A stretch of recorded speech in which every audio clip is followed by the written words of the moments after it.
Mathieu d'Acosta a laissé très peu de traces écrites dans l'histoire, mais depuis quelques mois, la possible présence de ce traducteur d'origine africaine, aux côtés du fondateur de la ville de Québec il y a 4 siècles, suscite beaucoup d'intérêt, notamment celui de Webster, un rappeur québécois d'origine sénégalaise qui lutte contre le racisme. Champlain débarque avec à son bord replaque.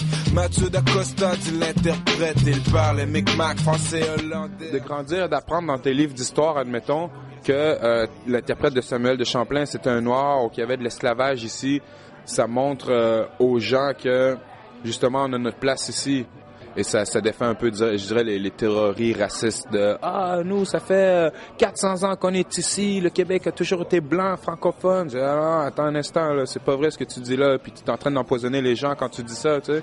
Faut ramener cette histoire-là, faut la remettre à l'heure du jour. Des hommes d'affaires noirs, on était dans les régiments, d'autres étaient croire du poivre et aussi des aubergistes. Et ils veulent nous faire croire que les Noirs sont d'ici depuis les années 70, 79.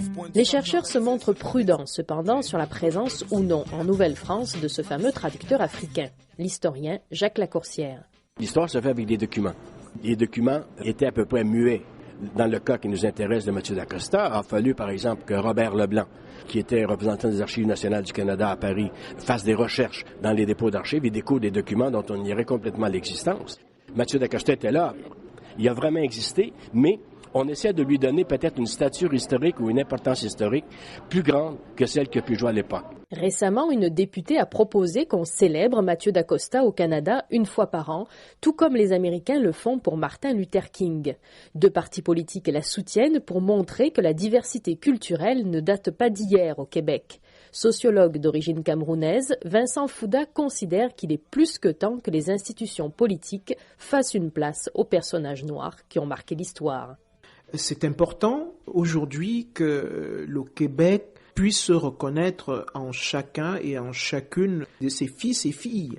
Donc on ne peut pas seulement parler de la présence des Noirs à partir de 1700 avec l'arrivée du premier esclave, alors qu'il y avait déjà eu en Nouvelle-France un Noir libre.